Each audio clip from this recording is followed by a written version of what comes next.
Welcome to our tutorial on how to clear search history on YouTube. Hello everyone, I am Lisa from Create, Login and Delete. Now without any further ado, let's jump straight into the process.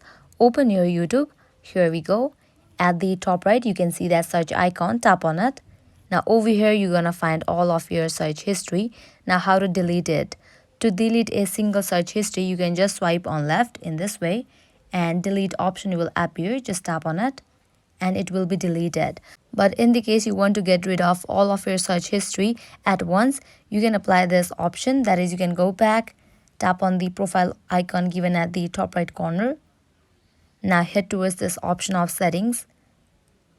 Over here you're going to find different options. Head towards this option of manage all history. Now here you're going to find this option of delete. Tap on it. Different options will pop up. Select the option of delete all time. Tap on delete. Now you can go and check it out. All of your search history will be deleted. Go back. Now you can check it out. Tap on this search icon and here you can see that all of my search history has been deleted. So this is how you can easily delete search history on YouTube.